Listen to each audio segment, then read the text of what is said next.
Estamos mais uma vez aqui reunidos para meditar a palavra de Deus, para nos alimentar com esse alimento tão forte que todo domingo o Senhor Deus nos serve, que é a sua santa palavra.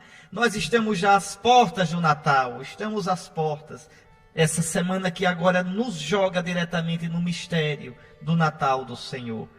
Nós estamos neste quarto domingo, o último domingo antes do Santo Natal. E então, a igreja diz hoje, logo no início da missa, com as palavras do profeta Isaías, Isaías 45, versículo 8, céus, deixai cair o orvalho, nuvens, chovei o justo, abra-se a terra e brote o Salvador. Que coisa linda, porque esse Salvador vem do céu, é Deus, cai como orvalho fininho que refresca e rega a terra.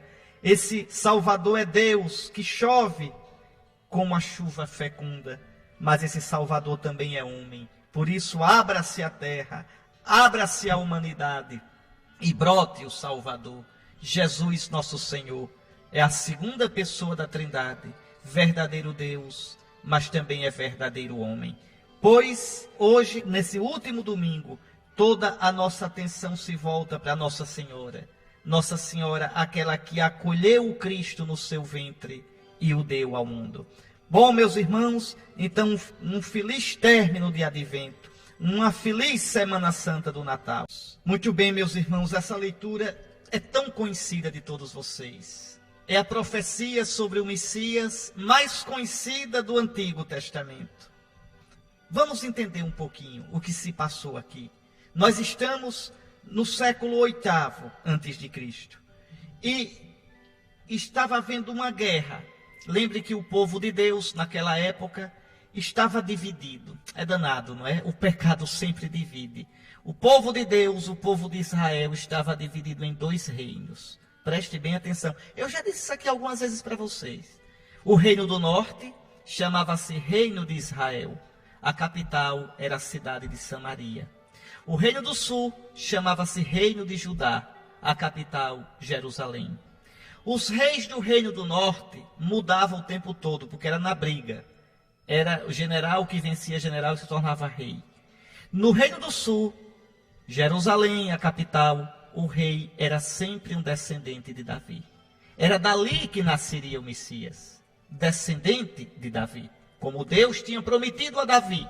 Pode olhar. 1 Samuel, capítulo 7.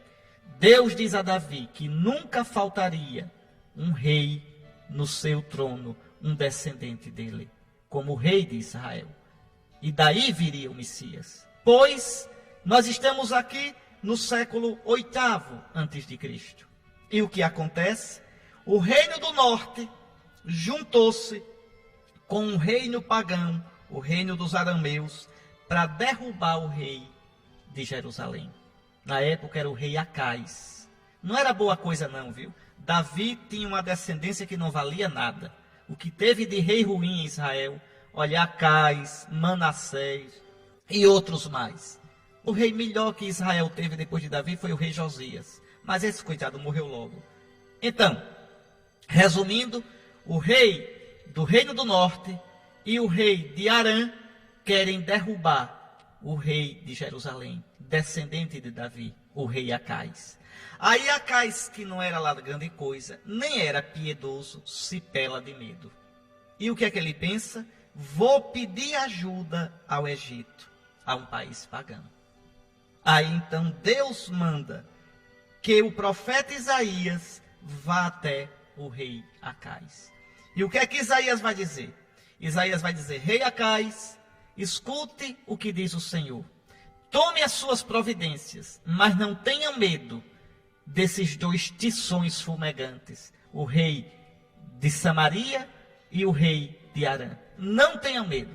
Eles não vão entrar em Jerusalém. Eles não vão ganhar de você. Não peça ajuda ao Egito. Confie em Deus.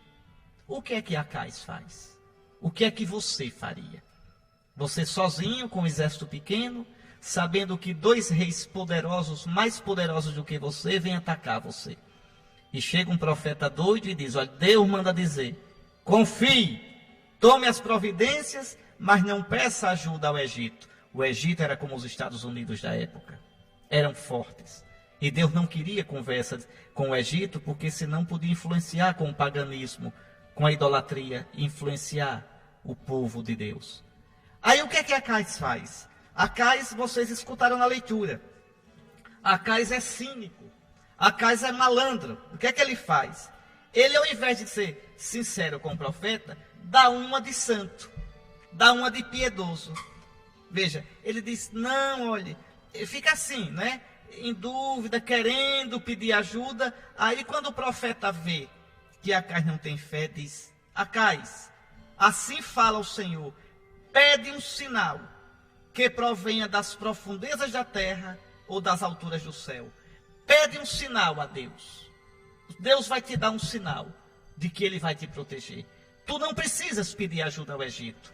Aí Acais, fingido, ele quer mesmo é pedir ajuda. Ele não confia mesmo em Deus. Aí ele diz ao profeta Isaías, não, eu não vou pedir um sinal ao Senhor. Eu não vou tentar o Senhor. Eu não vou colocar o Senhor à prova. Pronto, não quero sinal não. Por que Acais diz isso? É por santidade? Não. É por piedade? Não. É por confiança em Deus? Não. Acais não quer pedir um sinal porque está decidido mesmo é buscar ajuda no Egito. E aí Isaías se dana com Acais. Ouvi então vós, casa de Davi.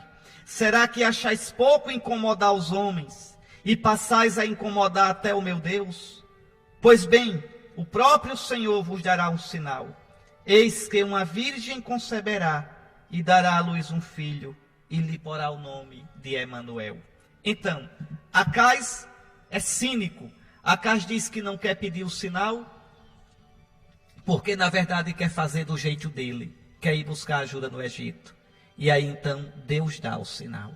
O grande sinal é que a casa de Davi não vai acabar. Apesar desses reis tão perversos, tão sem fé, tão frouxos, tão fracos, Deus é forte, Deus é fiel, Deus vai cumprir sua promessa, Deus vai mandar o Messias. O Senhor Deus fará de uma virgem mãe, e fará de uma virgem vir aquele que será o Emanuel, o Deus conosco. É muito bonito, porque a gente vai vendo no Antigo Testamento a presença de Deus. A gente vai vendo como Jesus foi preparado, meus irmãos. Aliás, desde o dia 17 desse mês, as profecias do Antigo Testamento têm sido lidas na missa. Por exemplo, só para vocês verem, lá no livro do Gênesis, no capítulo 49, coisa mais bonita. Tenta imaginar comigo, 1700, 1600 anos antes de Cristo, o velho Jacó para morrer, já cego, de cama, chama os 12 filhos, para dar a bênção a cada um. Cada filho vai chegando, o velho coloca as mãos sobre a cabeça de cada filho, um por um, e dá uma bênção, profetizando o que vai acontecer. E aí chega Judá. Você sabe, os 12 filhos de Jacó, o apelido de Jacó é Israel. E os 12 filhos de Jacó deram origem às 12 tribos de Israel. Quando Judá se ajoelha, que coisa linda, que o velho Jacó coloca a mão na cabeça de Judá, ele vê. É uma coisa linda o que ele diz. Judá, filhote de leão, subiste, meu filho, da pilhagem. Judá é como o leão, se agacha, se deita para pegar a presa. O cetro não será tirado de Judá, nem o bastão de comando dentre os seus pés, até que venha aquele a quem pertencem e a quem obedecerão os povos. Que coisa impressionante. 1600 anos antes de Cristo, o velho Jacó profetiza. Da tribo de Judá virá aquele que reinará para sempre. Nunca será tirado o cetro dentre os pés de Judá. Quem é esse da tribo de Judá? É Jesus. Jesus da tribo de Judá. Porque Davi é da tribo de Judá e Jesus é da família de Davi. Filho de Davi, Jesus é descendente de Judá, Jesus é judeu, é da tribo de Judá. Então veja, Deus vai preparando tudo para Jesus. Depois a gente pode ver ainda uma outra profecia, lá do livro do profeta Jeremias. Jeremias anunciando: naqueles dias Judá será salvo. Virão dias em que o Senhor fará uma aliança com o seu povo. Uma aliança para sempre. Eis aqui, meus irmãos, uma aliança nova e eterna. Então Deus vai preparando. Jesus não foi invenção dos cristãos. Jesus não veio como um falso profeta falando no próprio nome. Não, Jesus foi prometido. Jesus foi anunciado. Lembrem do profeta Miqueias: e tu, Belém, pequenina entre as cidades de Judá, de ti sairá aquele que governará Israel, o meu povo. Então, veja, tudo vai sendo preparado. Tudo vai apontando para o Salvador que virá. É Jesus, da tribo de Judá, da casa de Davi, o filho de Maria, aquele que nasceu sob os cuidados do pobre carpinteiro José, descendente de Davi. Meus queridos irmãos, a fidelidade de Deus. Pensando nessa leitura que acabamos de ouvir do profeta Isaías, que a gente renove a certeza de que Deus não age de improviso. Deus age na sua providência. E quando Ele promete, não traz jamais. Prometeu a Abraão uma terra e um povo, e cumpriu. Prometeu a Abraão que pela descendência dele todas as nações da terra seriam abençoadas, e cumpriu. Porque da descendência de Abraão veio Jesus. E em Jesus todos os povos podem conhecer o Deus verdadeiro. Prometeu a Davi que nunca faltaria um descendente dele sobre a casa de Israel. Repare que coisa. E cumpriu. Agora, Deus sempre cumpre de um modo que a gente não entende. De um modo inesperado. Porque, escute só, Davi viveu no século 9 a.C. Davi foi coroado rei de Israel no ano 1000 a.C. Então, por ali, Deus promete a ele: nunca faltará um rei em Israel. No século 6 a.C., 400 anos depois, veio Babilônia, destruiu tudo e matou o último rei de Israel.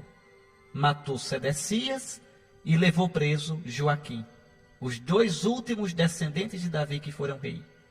Então, cadê a promessa de Deus? A partir dos anos 500 a.C., Israel não teve mais rei. E cadê a promessa de Deus? Que não faltaria no trono de Davi um descendente. Pronto, parece que Deus não cumpre a promessa. Parece que Deus não existe. Parece que... Mas não. Quando parece que é porque Deus está fracassando, é porque Deus está preparando algo maior. É que agora vai chegar o descendente de Davi que vai reinar para sempre. É aí que os profetas começam a anunciar que virá um descendente de Davi que governará para sempre. Que será um rei justo, piedoso, e que o seu reino não terá fim. O seu reino vai durar como a luz do sol, vai durar tanto quanto a lua. É aí que vem Jesus. E agora está num trono que Davi nunca pensou. Não é no trono só de Israel, desse mundo. Não é no trono de Israel segundo a carne.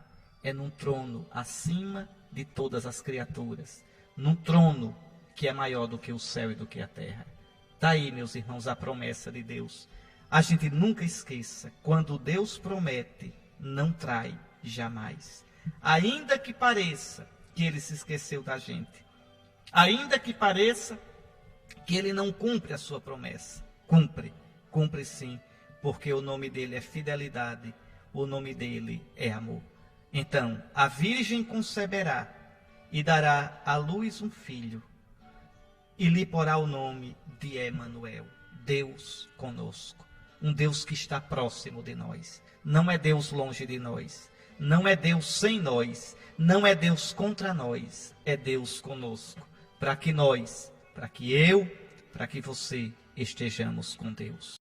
Agora vamos meditar, vamos rezar com o salmo responsorial deste domingo, o Salmo 23. Ao Senhor pertence a terra e o que ela encerra. É verdade. O Cristo que nasceu para nós é o único Salvador. O Cristo que nasceu para nós é aquele que governa todos os povos. É por isso que um cristão não pode ter outra religião. Um cristão não pode misturar a fé cristã, a certeza de que Cristo é Deus. É cristão quem crê que Jesus é Deus. É o Filho eterno do eterno Pai. É Deus verdadeiro e o único Salvador, que fundou sua única igreja, que entregou a Pedro e aos 12. Então, um católico não pode nunca misturar sua fé em Cristo, sua fé na igreja, com outras fés. Não pode crer em reencarnação. Se crê em reencarnação, elimina a ressurreição. Então, destrói o cristianismo todo. Não pode proclamar Jesus e crer nas crenças dos cultos afros. Destrói totalmente o sentido do cristianismo. Não pode ser cristão e dizer que Maomé é profeta. Não, de modo nenhum. O cristianismo não admite. Olha, o judaísmo, o cristianismo e o islamismo são religiões monoteístas. Você ou é de uma ou da outra e não pode misturar de jeito nenhum. Então, para nós só há um Salvador, Jesus. Só há um caminho, Jesus. Só há uma verdade, Jesus. O Senhor é Rei de toda a terra. Ao Senhor pertence toda a terra. Quem subirá até o Senhor? Aquele que de verdade tem mãos puras diante do Senhor e inocente o coração. Então, as mãos puras, a sua ação é pura, e o coração, a sua intenção também é pura. Intenção e ação, pensamento e ato. Só esse, que é todo do Senhor, no seu pensamento e no seu ato, poderá subir a sua santa montanha. Esse texto tão bonito, tão cheio de sentido, é o iniciozinho da carta de São Paulo aos Romanos. É a carta mais importante de São Paulo e a mais longa das que ele escreveu. Veja como ele saúda. Vale a pena a gente ver aqui versículo por versículo. Eu, Paulo, servo de Jesus Cristo, apóstolo por vocação.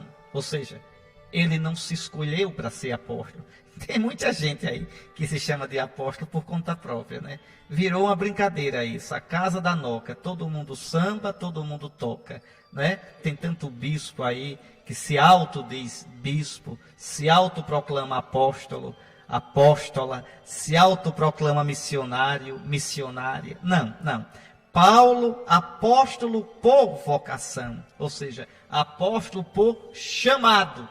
Vocês sabem, Cristo chamou Paulo na estrada de Damasco. E Paulo teve a sua vocação confirmada depois. Ele foi a Jerusalém para ver Pedro, e ver Tiago e ver João. Então, ele teve sua vocação direta de Cristo e confirmada na igreja. Pois eu, Paulo, servo de Jesus Cristo, apóstolo por vocação, escolhido para o Evangelho de Deus. Qual é o Evangelho de Deus? Qual é a boa nova de Deus? É Jesus. A boa nova de Deus é que em Jesus, o Deus conosco, em Jesus, Deus veio nos visitar. Em Jesus, Deus veio nos salvar. Em Jesus, Deus veio lavar o pecado do mundo. Esse é o Evangelho. Que Jesus morreu por nós, que Jesus ressuscitou por nós e que em Jesus a gente tem a salvação. Por isso a festa do Natal. A nossa alegria no Natal é porque nasceu aquele que vem nos salvar. Nasceu aquele que deu a vida por nós até a morte e morte de cruz e venceu a morte na ressurreição. Então, eu, Paulo, servo de Jesus Cristo, apóstolo por vocação, escolhido para o Evangelho de Deus, que pelos profetas havia prometido nas Sagradas Escrituras. Olha que coisa. Quais são essas Sagradas Escrituras? O Antigo Testamento. Quando Paulo escreve, não havia ainda o Novo Testamento. Estavam sendo escritas as cartas, os evangelhos. Então, aqui São Paulo, né, está se referindo às Escrituras dos judeus. Veja, Paulo, escolhido para o Evangelho de Deus, o Evangelho é Jesus, que pelos profetas havia prometido nas Sagradas Escrituras. Eu comentei nesse instante o profeta Isaías. Falei do livro do Gênesis, o velho Jacó profetizando. Falei em Jeremias, falei em Miqueias. Então, os profetas anunciaram o Messias. os profetas prepararam a chegada do Evangelho. E São Paulo diz que Evangelho é esse, e que diz respeito a seu filho, veja, Jesus, descendente de Davi segundo a carne, a promessa que Deus fizera a Davi. Eu já citei aqui, Deus prometeu a Davi que jamais faltaria um descendente no seu trono. Então, está lá no segundo livro de Samuel, capítulo 7. Você escutou na primeira leitura, também capítulo 7 do profeta Isaías, Deus renovando a promessa, dizendo a Acais, a virgem conceberá, dará à luz um filho, será Emanuel. Então, esse evangelho diz respeito a seu filho, descendente de Davi, segundo a carne, autenticado como filho de Deus com poder, pelo Espírito de santidade que o ressuscitou dos mortos, Jesus Cristo nosso Senhor. O que quer dizer isso? Jesus, segundo a carne, é descendente de Davi. E foi ressuscitado na força do Espírito Santo. Por isso São Paulo diz, autenticado como filho de Deus, com poder, pelo Espírito de santidade que o ressuscitou dos mortos. O Pai ressuscita Jesus, derramando sobre ele o Espírito Santo. E agora até na carne dele, ele é totalmente divino. Até a carne de Jesus é cheia do Espírito Santo agora, depois da ressurreição. E aí Jesus, cheio do Espírito Santo, nos dá esse Espírito Santo do batismo, nos dá esse Espírito Santo na crisma, nos dá esse Espírito Santo em cada sacramento, e assim a gente recebe a salvação, o perdão dos pecados, a vida eterna. É isso que São Paulo está dizendo. Agora eu acho que deu para entender. Vamos repetir? Eu, Paulo, servo de Jesus Cristo, apóstolo por vocação, quer dizer, por chamado de Cristo, não por minha vontade, não por exibição, não por presunção, não por vaidade, escolhido para o Evangelho de Deus. Qual é o Evangelho de Deus? O anúncio de Cristo. Veja, esse Evangelho que pelos profetas havia prometido nas Sagradas Escrituras, no Antigo Testamento. Esse Evangelho que diz respeito a seu filho, descendente de Davi, segundo a carne. O Evangelho não é dizer que vai ter justiça social. O Evangelho não quer dizer que aquele sistema de governo vai ganhar. O Evangelho não é dizer que vamos resolver a questão de saúde pública. O Evangelho é anunciar Jesus, minha gente. O Evangelho é anunciar que em Jesus nós somos salvos. Crendo em Jesus, amando Jesus, recebendo a salvação de Jesus. Todo o resto vem daí. A igreja existe para proclamar isso, a salvação, proclamar Jesus. Agora, quando a gente encontra Jesus, quando a gente abre o coração para Jesus, a gente muda as nossas atitudes em relação a gente mesmo, em relação aos outros, em relação à natureza, em relação à vida. Então, a função da igreja é anunciar Jesus. É fazer com que pela palavra Jesus seja conhecido. E nos sacramentos Jesus seja vivenciado. A gente receba a graça de Jesus. E aí, escuta o que São Paulo vai dizer mais. É por ele. Por ele quem? Por Jesus, que recebemos a graça da vocação para o apostolado, a fim de podermos trazer à obediência da fé todos os povos pagãos para a glória do seu nome. Está aqui. Para que é que eu sou bispo? Para que é que existem os padres? Para que é que você é cristão? Para anunciar Jesus e trazer à obediência da fé os pagãos, os que não creem em Jesus. Ah, mas isso é desrespeito pelas outras religiões. Conversa fiada. Que desrespeito? Desrespeito é obrigar. Desrespeito é falar mal das religiões dos outros. Mas anunciar que Jesus é o único Salvador, anunciar que só em Jesus a gente chega ao Pai, a gente encontra a verdade plena, isso não é desrespeito a ninguém.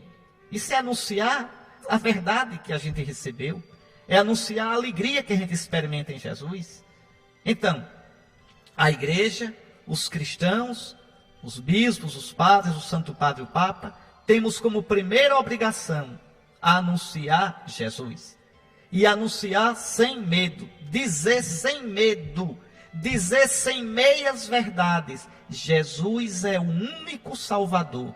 Como dizem os Atos dos Apóstolos, não há outro nome dado aos homens debaixo do céu no qual eles possam se salvar, a não ser o nome de Jesus. E se acham poucos Atos dos Apóstolos, escuta então da boca do próprio Salvador. Eu sou o caminho, a verdade e a vida. Ninguém vai ao Pai a não ser por mim. Para o Pai não existe atalho. Para o Pai não existe desvio. Para o Pai não existe picadinha. Para o Pai só existe um caminho: Jesus, o mediador entre Deus e os homens, o nosso Salvador. Por isso que São Paulo diz: é por Ele, é por Jesus, que recebemos a graça da vocação para o apostolado. Está vendo? Paulo é apóstolo. Apóstolo quer dizer enviado. Enviado por Cristo, a fim de podermos trazer à obediência da fé todos os povos pagãos. O cristianismo é chamado a anunciar Jesus a todos os povos. A todos os povos. Toda a terra, toda a gente há de ver a salvação do nosso Deus. Agora, a religião não se pode impor, a gente propõe. Quem não quiser, continua nosso amigo.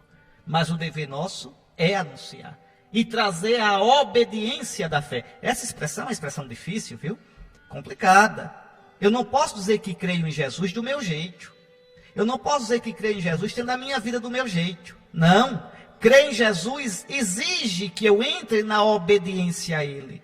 Quem me ama, guarda a minha palavra. Quem me ama, cumpre o meu mandamento. Crer em Jesus, meu querido irmão. Converter-se a Jesus, minha querida irmã, exige mudança de vida. Exige conversão. Exige que eu deixe de viver do meu jeito, de pensar do meu jeito, de fazer do meu jeito, para entrar na obediência da fé. Isso vale para o Papa, para mim que sou bispo, vale para o padre, vale para o diácono, vale para a freira, para o frade e para você. Nós temos todos que sair de nós e nos converter a Jesus. E esse é o desígnio de Deus para todos os povos. E aí Paulo diz: entre esses povos estáis também vós, chamados a ser discípulos de Jesus Cristo. A vós todos que morais em Roma, amados de Deus e santos por vocação. Nós somos chamados a ser santos, e nada menos do que santos. Só há uma tristeza na vida, é não ser santo, porque aí é frustrar a nossa vida. Veja: a vós todos que morais em Roma, amados de Deus e santos por vocação, graça e paz, da parte de Deus nosso Pai e de nosso Senhor Jesus Cristo. Está aí nosso Salvador, aquele que foi prometido pelos profetas, aquele que a Virgem esperou com amor de mãe, aquele que João Batista apontou, aquele que por nós morreu e ressuscitou e em quem nós cremos. Ele é nossa vida, Ele é nossa salvação, Ele é tudo para nós. Por isso eu tenho insistido tanto com vocês para comprar esse livrinho, A Imitação de Cristo, que é para, lendo esse livrinho a gente não acaba de ler nunca não, viu? Termina, recomeça, pega um capítulo, pega outro. Por que é que eu me preocupo tanto em dizer para você, lê A Imitação de Cristo? É porque depois da Bíblia é o livro que mais ajuda a gente a se unir a Jesus, a experimentar o amor de Jesus, a crescer no amor de Jesus. A nossa salvação é Jesus. O cristão é aquele que ama Jesus. É a única pergunta que Jesus faz a gente. Tu me amas? Tu me amas mais do que a tua própria vida? Pois bem, e vale a pena te amar, Senhor? Vale. Ele é o Deus feito homem. Ele é aquele que veio para nos salvar. Ele é nossa vida. Ele é nossa esperança. Ele é tudo para a gente, viu? Vamos ficar com uma música e vamos pensar em Jesus, o descendente de Davi segundo a carne, que pela ressurreição, na sua natureza humana, foi glorificado e é fonte de nossa salvação. A Ele a glória pelos séculos. Amém. Aí está aí, meus irmãos, é um evangelho tão conhecido de vocês, mas eu queria tomar versículo por versículo, para que a gente possa saborear, para que a gente possa entender o que é que a palavra de Deus nos quer dizer. Vejam, a origem de Jesus Cristo foi assim. É a origem neste mundo. São Mateus quer mostrar que Jesus não vem simplesmente desse mundo. Quer mostrar que ele começou a existir neste mundo, mas não é simplesmente deste mundo. Quer mostrar que ele não é o Messias, simplesmente porque ele disse que era, mas ele é o Messias, porque desde o início ele foi enviado por Deus. Então, a origem de Jesus Cristo foi assim. Maria, sua mãe, estava prometida em casamento a José. E antes de viverem juntos, ela ficou grávida pela ação do Espírito Santo. Aqui a gente diz assim, estava noiva de José. Não é bem verdade. No casamento judeu daquele tempo, de 2000 anos atrás, não existia namoro e noivado. Não existia. Era diferente. O pai, se tinha uma filha, acertava com algum rapaz, com algum homem, o casamento da filha. Não era a menina e o rapaz, como hoje, que se escolhia. Não. Certamente o pai de Maria, Joaquim, deve ter acertado com José o casamento. Então, a partir do momento em que se acerta o casamento, a menina, a noiva, vamos chamar de noiva, mas não é noiva, a prometida pertence ao prometido. Já fica certo. Antes de arrumarem a casa e de morar juntos, de oficializar, ele já tem um compromisso com ela e ela já pertence a ele. Esse era o costume na sociedade judaica de 2000 anos atrás. E se aparecesse uma gravidez? Bom, se aparecesse uma gravidez e a criança fosse realmente do prometido, do noivo, vamos dizer assim, não havia escândalo. Agora, se a mulher aparecesse grávida de outro homem, aí sim seria um crime. Ela seria chamada violada, harufá, uma mulher infiel, uma mulher vulgar, uma mulher desonrada. Então, Maria se encontra nessa situação. Mora ainda na casa dos pais, mas já pertence a José. E é aí que ela vai aparecer grávida. Que idade tinha Maria? Tinha entre 12 e 15 anos.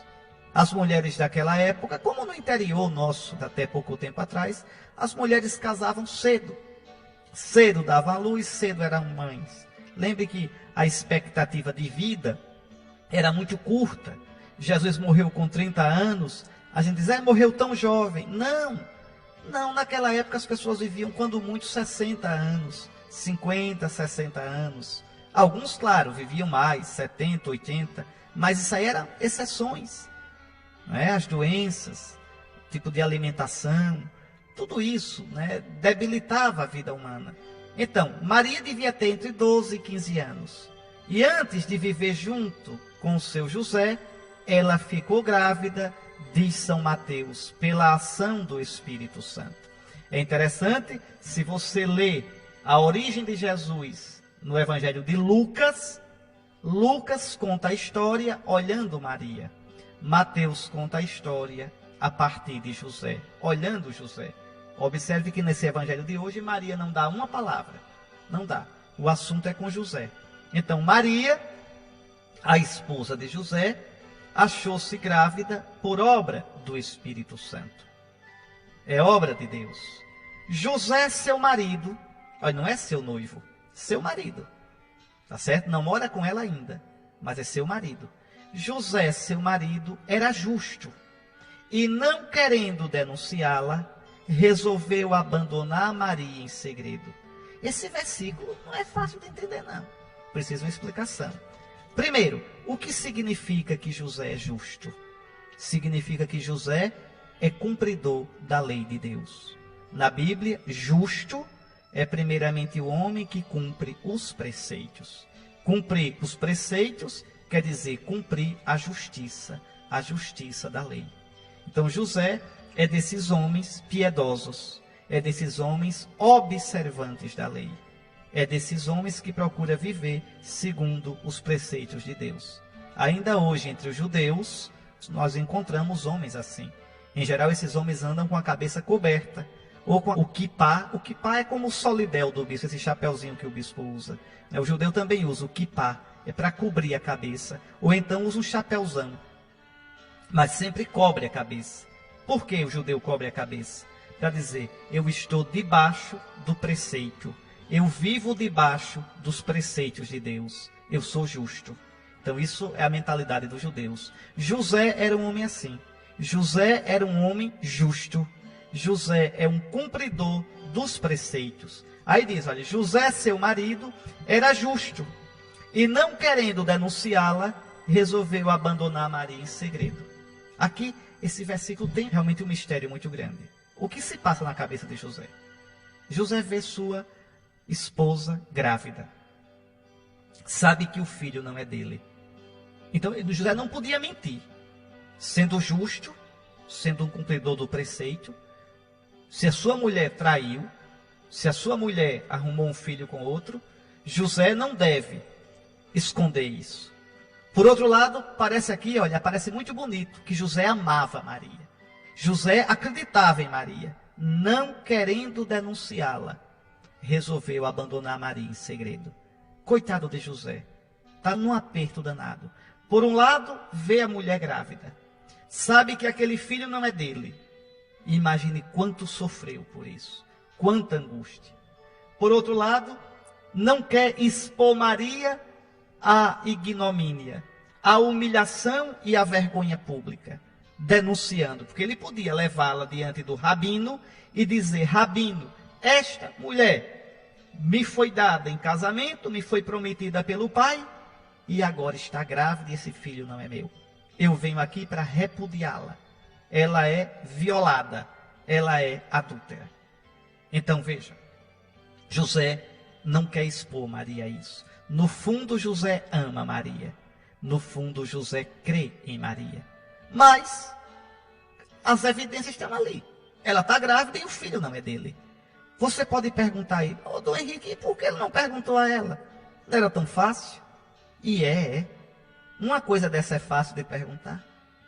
Me diga, pelo amor de Deus, qual era a explicação que Maria ia dar? Então, Maria não disse nada a José, ia dizer o quê? Me diga. Ia dizer: olha, José, um anjo de Deus apareceu e anunciou que eu ia ficar grávida. Você acha que isso é uma explicação que se dê? Você acha que José ia acreditar nisso? Ia? Se você tivesse uma namorada que viesse com essa história, o que você diria para ela? Então, José não é tolo. Claro que José não ia acreditar. Tem coisas que não dá para explicar. E José também nem perguntou. Não perguntar o quê? Quem é o pai? Chegar para nós e dizer: quem é o pai desse menino? Não. Então José entra numa crise enorme e aí toma uma decisão, que é uma decisão heróica, uma decisão linda, a de José. Ele resolve abandonar Maria em segredo. Ele pensa: ficar com ela agora eu não posso, que esse filho não é meu. Não posso dizer que esse filho é meu porque ele não é. Expô-la à humilhação e ao vexame, eu não vou. Eu farei o seguinte: vou-me embora. E aí Maria, quando a barriga crescer, quando a gravidez aparecer e as pessoas perguntarem, Maria pode dizer o que ela quiser. Pode dizer: não, esse menino é de José e ele me abandonou. Vejam, repare que José aqui toma uma atitude nobre. José aqui não mente, dizendo que o filho é dele. José não humilha Maria. José vai-se embora e deixa com Maria a chance de dar a explicação que ela quiser. Quem ia ficar feio, quem ia ficar na mal, quem ia ficar difamado, era José. José aqui foi generoso, muito bonito. Então, enquanto José pensava nisso, eis que o anjo do Senhor apareceu-lhe em sonho. Aparece em sonho e diz a José: José, filho de Davi, não tenhas medo de receber Maria como tua esposa, porque ela concebeu pela ação do Espírito Santo. É interessante que José é como aquele José do Egito. O José do Egito, Deus lhe falava em sonho. E o José de Maria, Deus lhe fala em sonho. Com isso a Escritura quer dizer que José é como os patriarcas. José é o santo patriarca do Novo Testamento, do novo povo de Deus. José do Egito, Deus tinha dado a ele o cuidado da casa de Faraó. E agora Deus vai dar a José de Maria o cuidado da sua própria casa. O cuidado do seu filho bendito. O cuidado da mãe do seu filho. Santo José, bendito José, bem-aventurado e feliz José. Pois bem, o anjo diz, olha como o anjo diz: José, filho de Davi, não tenhas medo de receber Maria como tua esposa. Por que o anjo diz filho de Davi? É porque o Messias, eu já expliquei para vocês, deveria ser da descendência de Davi. E quem dava a descendência ao filho, quem dava o nome de família ao filho, não era a mãe, era o pai. Hoje, para os judeus, é judeu quem nasce de mãe judia. Mas no tempo de Jesus, não. É judeu quem nasce filho de judeu. E quem dá o nome da família ao filho é o pai. Então, José, filho de Davi, se José não aceitasse casar com Maria, se José não assumisse aquele menino como dele, Jesus não poderia, diante da lei, ser filho de Davi. Ter o sangue, ter a descendência de Davi. Então era preciso o sim de José. Como foi preciso o sim de Maria, para que o filho se fizesse homem no seu ventre, foi preciso o sim de José, para que o filho fosse reconhecido Messias, descendente de Davi. É assim, meus irmãos. A obra de Deus passa por nós, passa pelo meu sim, passa pelo seu sim. José, filho de Davi, não tenhas medo de receber Maria por tua esposa, porque ela concebeu pela ação do Espírito Santo. Aquele mesmo Espírito Santo que pairava sobre as águas, que tirou do nada todas as coisas, esse mesmo Espírito Santo vai recriar todas as coisas, vai começar uma nova humanidade em Jesus, cabeça da nova humanidade, novo Adão. É uma criação nova, livre do antigo pecado do mundo. É uma criação nova que vai iniciar-se no ventre de Maria. E o anjo diz: ela dará à luz um filho, e tu, José, tu lhe darás o nome de Jesus. Então, José dá o nome, significa que José assume o menino como filho, adota o menino legalmente, diante da lei de Deus, como filho. Então, o anjo aqui está dizendo que a missão de José, filho de Davi, é dar a esse menino a descendência de Davi. Ela dará à luz um filho, e tu lhe darás o nome de Jesus, Yeshu. Yeshu é a abreviação de Yeshua. Yeshua quer dizer o Senhor salva. E o anjo explica: tu lhe darás o nome de Jesus, de Yeshua, o Senhor salva, pois ele vai salvar o seu povo dos seus pecados. Então veja, o nome mostra quem é a pessoa. O nome mostra qual a missão da pessoa. Por isso Deus transformou Abrão, que quer dizer pai venerável, em Abraão, que quer dizer pai de uma multidão. Por isso, Jesus muda o nome de Simão para Pedro. Pedro, porque é a missão dele na igreja. Então, tu lhe darás o nome de Jesus, porque ele salvará o seu povo dos seus pecados. E aí São Mateus explica: tudo isso aconteceu para se cumprir o que o Senhor havia dito pelo profeta. A primeira leitura de hoje, né? Eis que a virgem conceberá e dará à luz um filho. Ele será chamado pelo nome de Emanuel, que significa Deus está conosco. Quando acordou, José fez conforme o anjo do Senhor havia mandado e aceitou sua esposa. Está aí, meus irmãos. Pelo sim de Maria, o Filho de Deus se fez homem. Pelo sim de José, o Filho de Deus é descendente de Davi e pode ser reconhecido como o Messias, prometido pelo Senhor e anunciado pelos profetas. É uma lição muito forte. A obra de Deus depende de nós também. A obra de Deus passa pelo meu sim, pelo seu sim.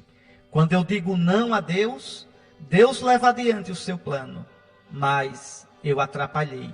Na minha parte, eu atrapalhei os planos de Deus. Deus, que não precisa de nada, quer contar com o meu sim, quer precisar do meu sim.